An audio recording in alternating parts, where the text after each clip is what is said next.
Welcome to Vinnie Politan Investigates. When the parents of a small child are no longer together and cannot agree on how and where their child should be raised, the parents go to family court. It's common. It's a big part of our system of justice. In the case of little Seraya Aung, her parents were in a custody battle.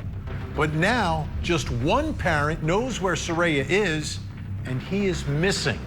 I've covered this case in depth on my weeknight show, Closing Arguments, and what you're about to see are some of the most important moments from that program as I investigate the search for little Seraya Aung.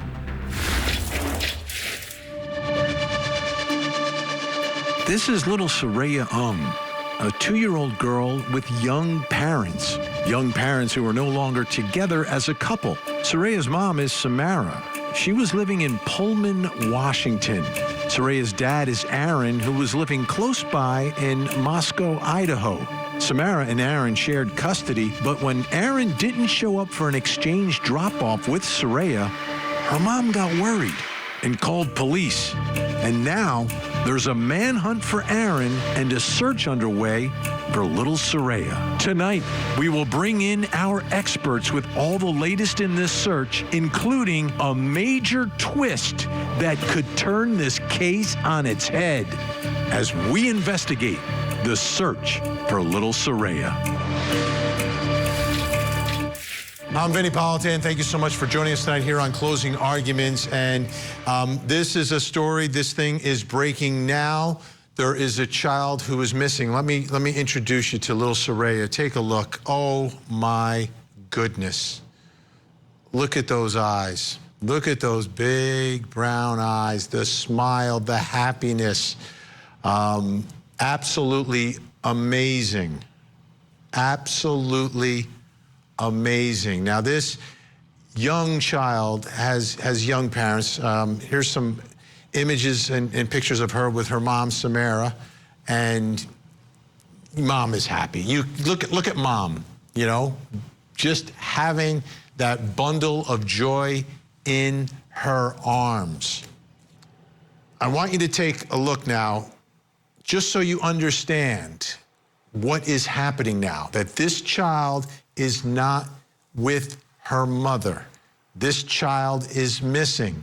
This is what she's missing.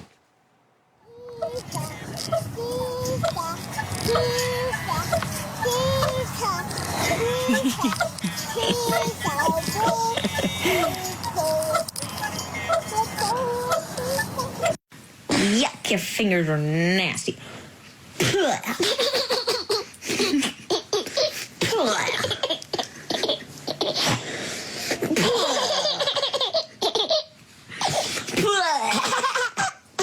Yucky.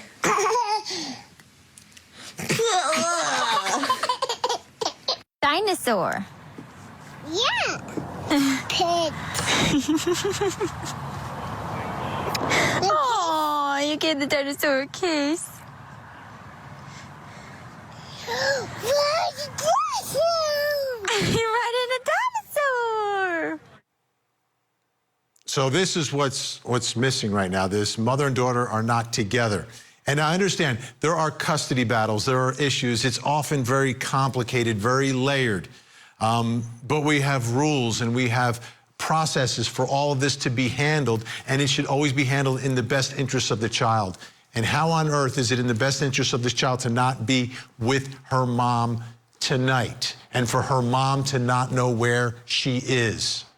So what happened in the middle of this custody battle? This little girl's mom and dad are not together. They're not a couple. That's fine. It happens millions and millions and millions of times that a mom and a dad aren't together for whatever reason. They share an incredible gift like that, like little Seraya. So this is from the Pullman, Washington police.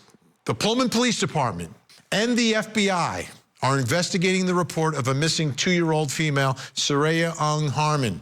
Seraya was last seen with her father, Aaron Aung, of Moscow on May 29th. The two reportedly traveled to Montana on a fishing trip but have not returned.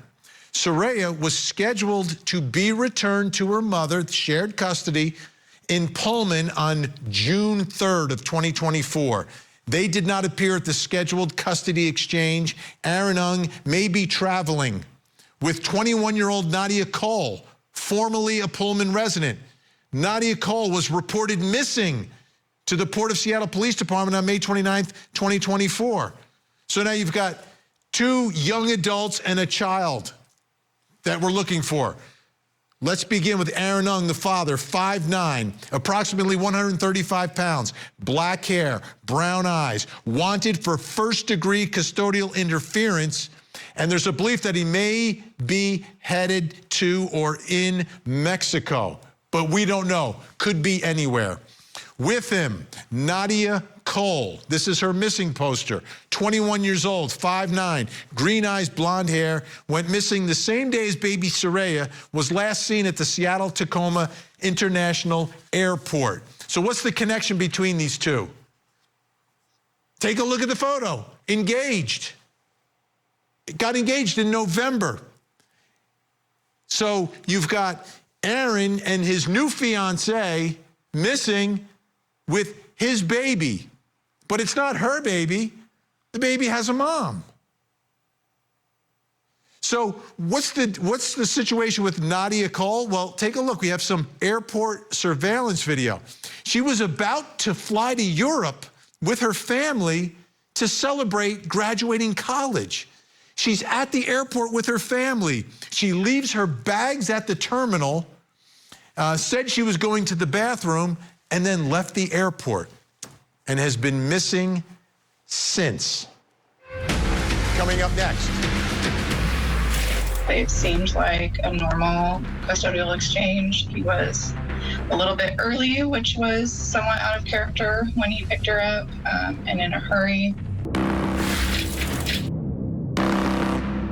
Join Court TV's Vinnie Politan with the latest and breaking true crime stories. Now, let's look at the other side of all of that. Vinnie Politan Investigates continues next, only on Court TV. And when she couldn't find a hitman, she decided to use her son, Jason. She said, no one is going to be getting in the way of me collecting that insurance money, or they'll wind up just like Norm. Accomplice to Murder with Vinnie Politan, Sunday night, 8/7 Central, only on Court TV. My child is missing. 4 words that can devastate any parent or any family. But what if you believe your ex is the one who has taken your child? Here's more of our investigation. So what exactly is going on here? Let's try to get some more information. Let me bring in our special guests. The maternal grandmother of little baby Seraya. Samara's mother, Shauna Harmon, is with us. And the founder of Crime Scene Collective, Alina Smith, is with us as well, who is helping families everywhere. Thank you both for being here. Shauna, how are you holding up? How's your daughter holding up? And what do you know at this hour? I mean, we're doing the best we can. We're not doing well. We're not sleeping much or eating much. We're doing a lot of praying, a lot of posting and trying to share. We really don't know much right now at all. Was there any indication that he was going to take off with your granddaughter?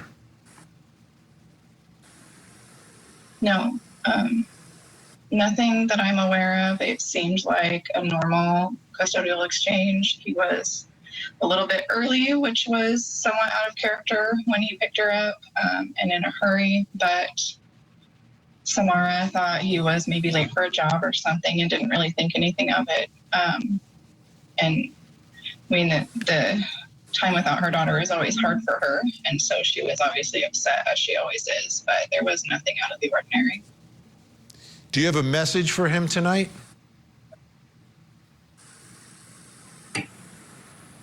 I mean, we don't want anything bad for you, Aaron. We don't want anything bad for Nadia. We want everyone home safe.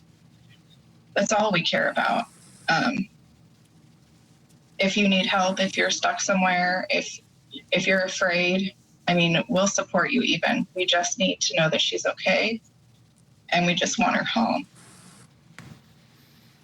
Alina Smith, Crime Scene Collective. What else are you learning about where Aaron could have gone and the situation with Nadia and how we end up in this position where this child is not with her mother? Hi, Benny.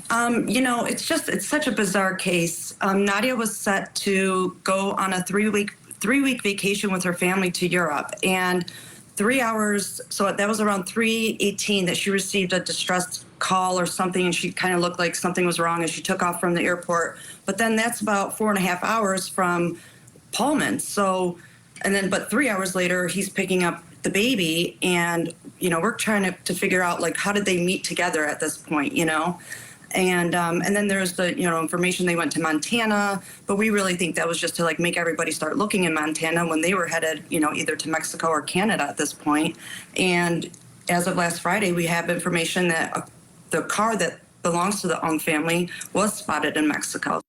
Shauna, is there any connection between Aaron's family and Mexico? We believe that there might be. It is possible that they have family in Mexico. I don't know for sure. What is law enforcement? Are they keeping you up to date with what's going on in this investigation? And do you have any indication that there's getting cooperation from officials down in Mexico?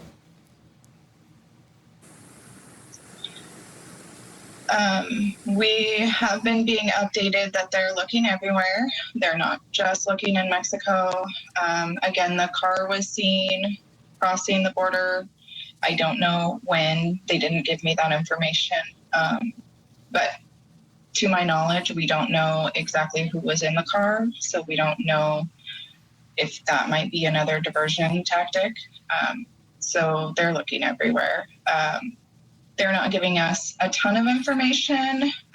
We've been pretty active on social media, and I don't think that they want anything getting out that could jeopardize the case. Alina, are you hearing anything from law enforcement one way or the other? No, definitely not from law enforcement. We, excuse me, we have a Facebook group dedicated for the search for Seraya, and, you know, to see if in fact Aaron and Nadia are missing. But, you know, there's no proof that the three of them are together. There's no, like Shauna said, we don't know if they're actually together. There's no proof that they were in that vehicle. We also have some leads that we're seen headed to Canada. And there's somebody that has footage somewhere, but they're not having any assistance from law enforcement to track down that footage. And they're saying there's so much of it, and they request help, and they're just not getting the feedback that we feel that they should be getting and the hands on it that they should be getting. And there's also another lead where, you know, somebody's buying hundreds and hundreds of dollars of camping equipment, you know, and it was like a, you know, younger couple with a baby, and we're just like, come on, you know, where's the CCTV? It's something. Like, it's been too long. We need to get this baby home to her mother. Like, you know, it's just, we don't know what's happening. This is urgent, beyond urgent. Still to come. I would not turn a blind eye to my granddaughter being molested, and she was displaying strange behaviors and saying things, and I actually called Child Protective Services.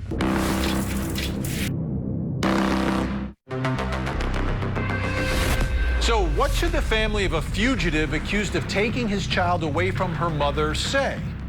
Legally, they should convince him to return to mitigate the damage for him and his child.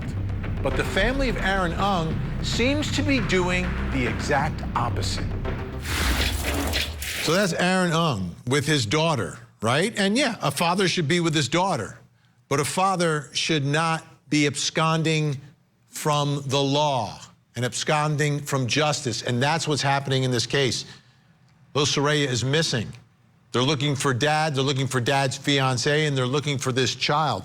And while all this is happening, the fugitive's family, with this bizarre, somewhat inappropriate press release from the family of the fugitive, I want to read part of this, okay? This is coming from the family. So this is coming from the grandparents on the father's side.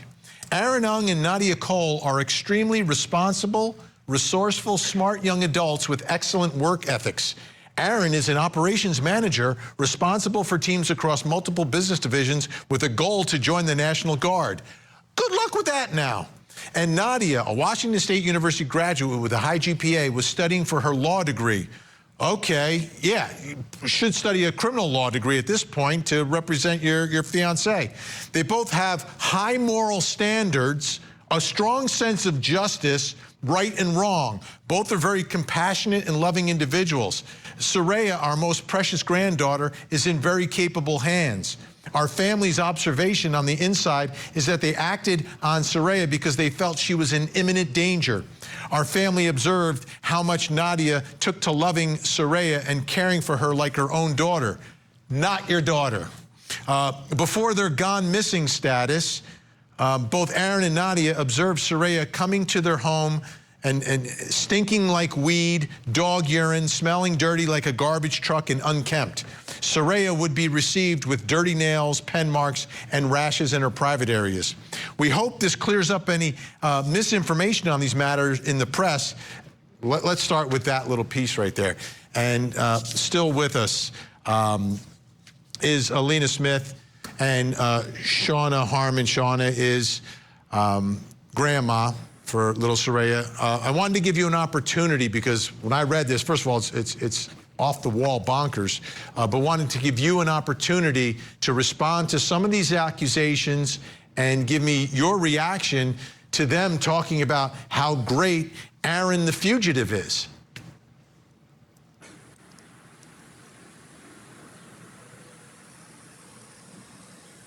What do you think, Shauna?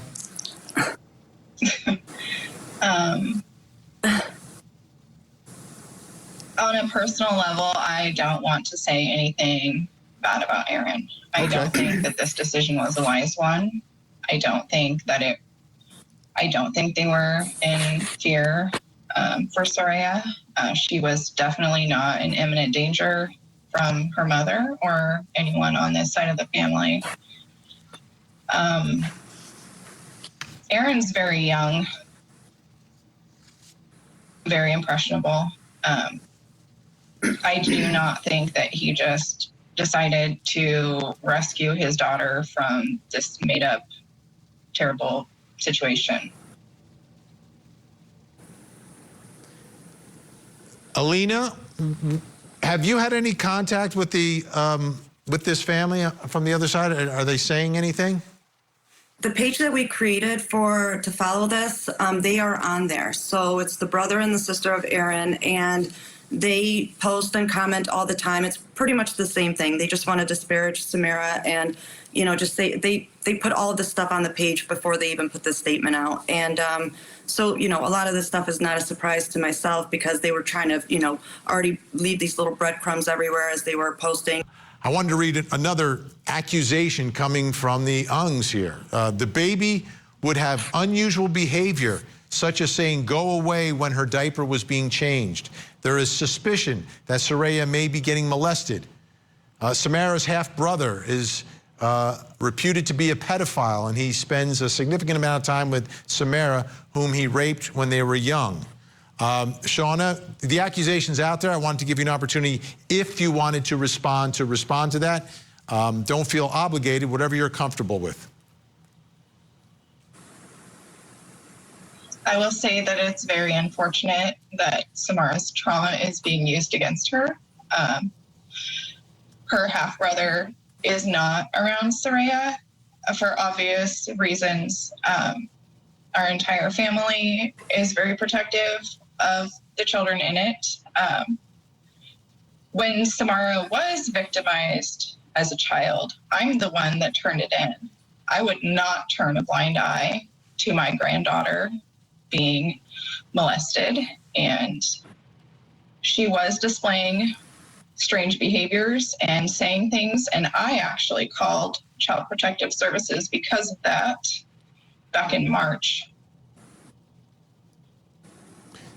And it was when she would come back from her father's house with weird infections and stuff and freaking out with diaper changes that was never happening before. So you're saying what they're saying is they're basically gaslighting. They're accusing your side of the family of what was happening when she was with the other side of the family. I don't know that. I know that I saw those behaviors too, and I called Child Protective Services because I don't care who it was. I would want her safe from whoever it was, no matter what. If they were seeing those things as well, they could have called too. I mean, I think that that's the right thing to do. Absolutely. And how would you describe, because custody battles are always difficult, it's never easy, but how did the two families get along or not get along? How bad was it, or was this unexpected, this development?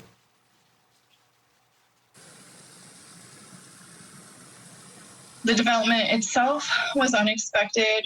I mean, their split obviously wasn't great. I don't have a huge problem with most people. I can pretty much understand where they're coming from. I don't have negative feelings toward the Aungs. I think that they're misguided. I think what they're doing is pretty gross, but maybe they're scared. Maybe they're trying to get out in front of whatever this is and trying to sway public opinion to save their son. I can't fault them for that. When there's a dispute in a custody case, there are really only two ways to resolve it: negotiate and work it out as adults, or go back to see the judge to get a new custody order.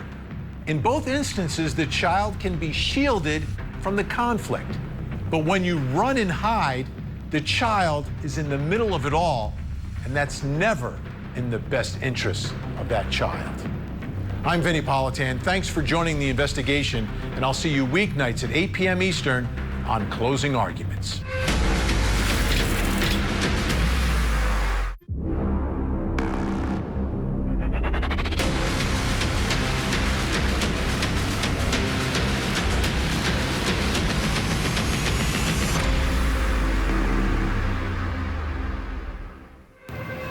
Welcome to Vinnie Politan Investigates.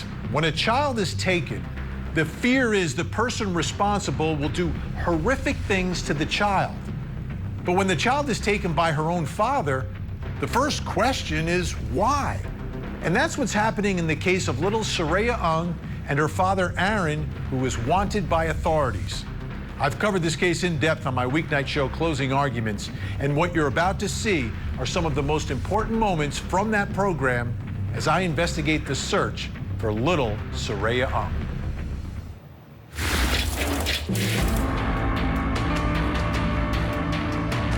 Samara has always tried to maintain a relationship between Seraya and her father. It's very important to her. It's very important to our whole family. The people that Seraya loves should always be in her life unless they're a danger. The custody battle itself, it wasn't, I mean, they were in a great position. They had lawyers, we had nothing. We did mediation to settle for 50-50. We were terrified to go up against them with no representation. And so that's what Samara ultimately settled for, because they were going for full custody with no visitation for Samara. I know Seraya loves her dad, and I believe Seraya loves Nadia. One of the things that we pray for is that she doesn't even know this is happening, that she thinks she's on an adventure with her dad. I'm sure she misses her mom. She's very close to her mom, who she calls Mommy, by the way. There she is, 2 years old, little Seraya, missing with her father, Aaron Aung, and the father's new fiancée. Why on earth did he abscond with her? It makes no sense. But the bottom line is that child needs to come back home. I want to show you something else, because we've been talking about this bizarre press release from the father's family. the fugitive father's family. Something else that they're pointing out, they said, when Samara lived with Aaron in various residences, she kept their home like a pigsty. Aaron would complain of having to pick up after dirty diapers, sometimes up to 24 at a time, all over their home. Here's one image of how Samara kept one of their residences, a studio apartment in Moscow, Idaho. Like, okay, I get it. You want to, this is the stuff you're supposed to do like in court, right? They have judges that will make decisions based upon evidence. This isn't a case you try in the public after the father takes the child away and is who knows where with this child tonight. I don't understand this. Let me bring in my guests with me, still with us, founder of Crime Scene Collective, Alina Smith, and now joining us tonight, private investigator, criminologist, and profiler, Jason Jensen, and joining us live here in studio, family law attorney and law professor at Emory University, Randy Kessler.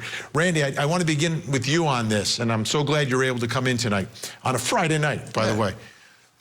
Can this situation, from your perspective, because you deal with custody battles all the time, is there a way for Seraya to come back home safely? How do we get this done? Well, I think Grandma was very good, right? The last thing you want to do is to alienate him and scare him that he's going to be in really, really bad trouble. You know, it's like anything. You want to get the child back first, and it will be better for him, and I want to say this to him if he's listening, if he does it voluntarily. It's always better. You put your child first, you had a lapse of judgment. There will be some excuse, some defense, just like, look, I did it. I thought it was the right thing to do. I didn't trust the court system. We know how the court system has made mistakes in the past. I made a mistake. Here's my daughter. But please make sure that we correct these issues that I'm concerned about. Much, much, much, much better for him than if he's found still hiding the child. And let's just put this out. I mean, he comes back voluntarily with the baby safe and, you know, does what you're saying. He gets to see his child. Probably. You know, rapists get to see their child. People that are in jail for life get to see their child. So he will probably have a relationship with his child. He's going to have to defend his actions. And Absolutely. There'll be consequences. But if he wants a relationship with his child, because if they find the child now and take the child against his will, there's a good chance he doesn't see his child for a long time because no one wants to put the child in that kind of danger again. That's his chance. This is the opportunity is now. Bring that baby back. Coming up next. I think it's more probable that they are in the care of extended family in their country of origin if they do have extended family. And that's usually the outcome, is they're hiding with some family in the country of origin that they feel is going to shelter them until they file some legal action in their country. A-list actor Alec Baldwin is cast in the real-life role he never wanted. I try and cock the gun, the gun goes off. Criminal defendant. His lack of gun safety is something that he's going to have to answer for. We heard that this was a toxic set. One more. It's not his fault. He did nothing wrong. Is there an actor's exemption from liability when they're handling a deadly firearm? The Alec Baldwin manslaughter trial. Live coverage coming this July, only on Court TV. How do you find a missing child you believe may be out of the country? That's what law enforcement needs to figure out. Here's more of our investigation. Let's bring in Jason Jensen. Jason, I know you've been following this story. What are your thoughts about where Seraya could be tonight? How do they track her down? Well, you know, that's a very good question because it sounds like they are in Mexico right now. And typically, you know, you're going to go to one of these luxury resorts for $300 a week, like Cabo San Lucas or something. So that's where I would primarily focus my searches. But, you know, so far you guys are right that the quicker he brings her back and voluntarily submits himself to the jurisdiction of the court, the better, because he's facing a long-term supervised situation if he does not. I want to read something else that was put out. And again, this was the press release from the father's family trying to smear Samara, the mother. And they put some text messages up there where Samara says, "No one bleeping loves me. I want to be dead so badly. Then Aaron says, yes, I can. I meant right now. Samara, nah, I just said you couldn't. Don't worry about it. Just stay. Aaron, I can call in a few minutes. Samara, I just cry myself to sleep. Can you get me a cart? I'm a bleeping mess. Aaron, what's wrong? I don't know. I'm just in a really dark place in my life. Please, I really need a cart. Alina Smith, going through this is just a blatant attack to try to justify an unjustifiable action by a father. He has a lawyer. You go to court, you make a motion, you do whatever you need to do.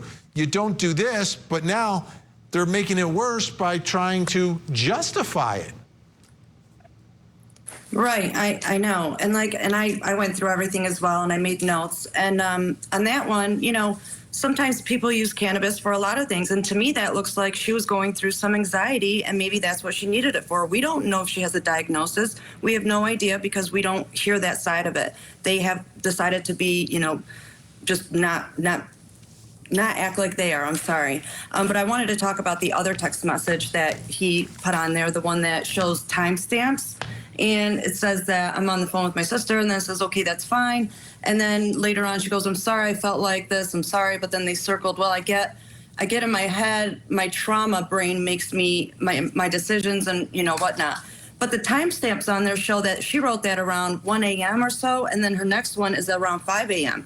And she's clearly upset because he didn't come home that night. He was out partying with the guys. So, you know, when two people are young and dating, that's typical. Go back on, you know, how we did it when we were younger. If one of us were out late at night, the other one got pissed off and was probably, you know, shooting out messages like this as well. And they forgot that, you know, other people are going to notice this. Like any girlfriend would probably be pissed off and writing whatever she wants because you're desperate at that point to get your boyfriend to come home. Like this just looked really juvenile to me, and they just made themselves look so much more ridiculous with this stuff.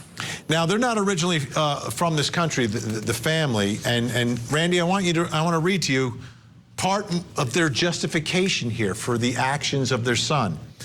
Due to the custody issues surrounding Seraya, we discovered the family court system in the United States is a disaster, often very willing to hand over almost full custody to deadbeat moms and essentially castrating young, capable men. Okay, there are problems with the system, but if you are persistent and you play by the rules, 9 times out of 10, you're going to get a better result, maybe 10 times out of 10 than this. The evidence they have might have been useful in court. It might have persuaded the judge to protect the child from the mother. That was what that evidence should have been used for. Now, the only thing that evidence is going to do is going to be to defend his actions and keep him out of jail. It still may keep him out of jail. It may be a defense, a justification for why he acted like that. That's about all it's going to do. It's a system, and like we've said over and over, and like they said in England, it may be the worst system, except for all the other systems. Exactly, and he has a lawyer, right? He has a family lawyer. Mom doesn't. Yeah, his lawyer did not tell him to take this child. His lawyer's probably pretty angry. Absolutely. Like really angry. They're doing damage control, and there's not much you can do to control this except bring the child back. Let me ask you this. If the lawyer knows where the child is, can the lawyer say, or is the lawyer ethically obligated to not say, or ethically obligated to say because he's absconded from justice and is a fugitive? See, now we're back to the Tarasov case, right? If you know of an imminent danger, imminent threat, the lawyer has the ability to do that. And you know what? Sometimes the lawyer might say, even if I lose my license, this is the right thing to do, I'm going to do it. So there are a couple of levels there. The lawyer probably has some outs, but the lawyer should try to get him to voluntarily reveal where he is. That's the best of all worlds. Jason Jensen, where would you be looking right now? The car was found in Mexico, right? But there's a chance. This seemed to be somewhat of a sophisticated plot here.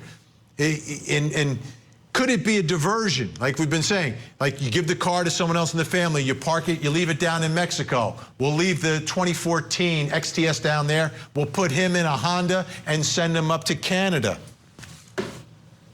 Well, you know, all of that's a possibility, but I think it's more probable that they are in the care of extended family in their country of origin if they do have extended family, because in my 30 years, there's been 2 cases similar to this that I've come across, and that's usually the outcome is they're hiding with some family in the country of origin that they feel is going to shelter them until they file some legal action in their country, invoking some kind of jurisdiction and some, trying to seek some home cooking there. And then you have to deal with the committee of the courts between the two countries. So it's clearly at this point a Hague Convention matter if that's where they're going to find him, but that's where I would look. Alina Smith, how about Nadia? This is the other twist in the whole thing. She just graduates college. And after college, her family taking her on the European vacation, right? Very normal thing, but a great thing for a family to do. She leaves her family at the airport. Have we heard from her family? Is her family worried about her? Well, in the beginning, her family was putting out, text me here. We contacted them right from the start. They responded, but then they, within a few days, they just stopped. They got a lawyer as well. But with the whole thing with Nadia and leaving, my thought on this is that he was kind of threatened by the fact that she was going to be in Europe for 3 weeks. And he had to create some, insane story to make her leave, because he seems like a jealous type. I'm just speculating, but he may have been threatened by the fact that she might go to, Europe and find somebody else. And, she'll finally realize what type of person he really is. She, did graduate from WSU. She had a great GPA. She went for political science. She had I think, undergrad in criminal law, actually. And, for me, I just see that he maybe saw this as oh, great, she's going to go there and find somebody else. I gotta make some story up to make her, come to me. And this was perfect opportunity, the baby. Still to come. It should be a collaborative effort to get this little toddler back home, because everyone that's involved in concealing her, absconding for justice, or concealing their whereabouts, or even aiding and abetting, they all could be restricted from visitation of this little girl.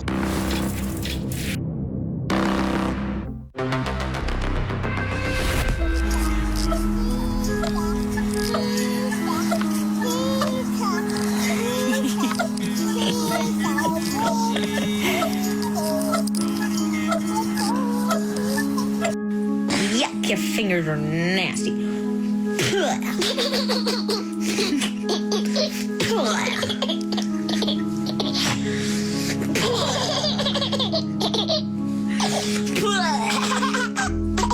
Yucky.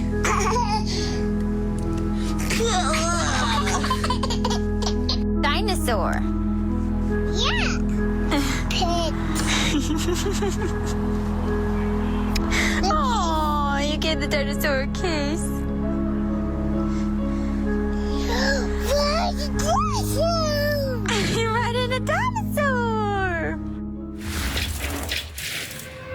The strangest part of the case of missing toddler Seraya Aung has been the reaction of her father's family, who issued a bizarre statement that could end up being a huge problem. This is who you're looking for, folks. This couple, wherever they are, could be Mexico, could be anywhere in the United States, could be in Canada. I don't know where they are. He's wanted. She's his fiancée. She disappeared the same day that he did not show up to drop off his child to the child's mother. So you're looking for them with a child, hopefully with a child. There was something else that happened here. Again, this is all coming from a press release from the father, the fugitive father's family. And they're saying on the day before Aaron was supposed to leave for a trip to Montana, Mrs. Aung received a series of alarming text messages from Samara Harmon. So the grandmother from the father's side is receiving alarming text messages from the mother about the health of Seraya. And Samara's text message suggested that Seraya had a very large swollen belly and her intestines were about to explode. Well, before Seraya left with Aaron for his trip to Montana, they called the emergency room doctor, who explained that it was constipation, it was very normal, water, prune juice, and some other medication would take care of it. And given this report, they believe that the mother taking her child to the emergency room proves that she's unstable, misleading person, like it's a bad thing that a mother who's concerned about her child's stomach takes her to the emergency room. Like, I don't understand any of this. Alina Smith, Crime Scene Collective, did you understand how is this an attack on the mother? Well, I think what they were trying to prove with this is that the baby was okay to travel, that even though Samara was saying, you know, this is an urgent situation because if the bowels don't empty, then it could lead to sepsis, and that's true. So they were trying to make it seem like, oh my gosh, it wasn't that serious. We talked to the director of the ER at Pullman, and he said it's fine, and the baby is good to go. So I actually pulled up his information, and I plan on giving him a call and saying, so do you know that this is being said? Did you speak to them? Because based on what you told them without even seeing this patient, just on verbiage said to you, you said the baby is good to go. Is this how, you know, things are operate? Is this how you operate here in this hospital as the director of ER? Like, come on, this doesn't even make sense. But yet they had no problem throwing his name or like who he is under the bus. They're just, you know, they're just tossing everybody and saying whatever they want. So I'm going to bring it to that person's attention as well and see what he has to say. Jason Jensen, the other part of this is the Aungs, you know, you put out this press release, they need to be concerned as well, because if someone is absconding justice, they're going to be under a microscope as well, you know, because you can't help someone hide from authorities. You can't take any action like sending money. They're in a dicey situation, the entire family, if they don't just come clean and bring Seraya home. It should be a collaborative effort to get this little toddler back home, because everyone that's involved in concealing her, absconding for justice, or concealing their whereabouts, or even aiding and abetting, they all could be restricted from visitation of this little girl. So that includes the grandparents. And I think the weak link is Nadia Cole. She's an accomplice. If her family cares, they'll encourage her to let authorities know where they're at. And the danger is, during the course of all of this, if anything happened to that child, she's going to be on the hook. She is going to be on the hook too right now. This is serious life-changing moments. We have about 15 seconds left here, Randy Kessler. What are your final thoughts tonight as this child is still missing? In 35 years as a divorce lawyer, I can think of thousands of reasons for a father not to return a child that are much better than mom took the child to the ER. The parents are now becoming co-conspirator suspects by saying, not that we don't believe what our son did is good, they're saying he did it and we agree with it and we condone it. I mean, they're making more of a mess. Back up, bring the child back. We have a system that will work. Let it work. Trust the system. It's best for the child, and it's actually best for the defendant. All right. Great to see you tonight, Randy Kessler in studio. Thank you so much. There's only one way for this case to have any chance of a happy ending. Aaron must turn himself in. He must bring Seraya home. He must apologize and acknowledge the wrongfulness of his actions. He must explain his conduct and beg for a second chance. In other words, he needs to do the right thing for his daughter, Seraya. I'm Vinnie Politan. Thanks for joining the investigation, and I'll see you weeknights at 8 p.m. Eastern on Closing Arguments.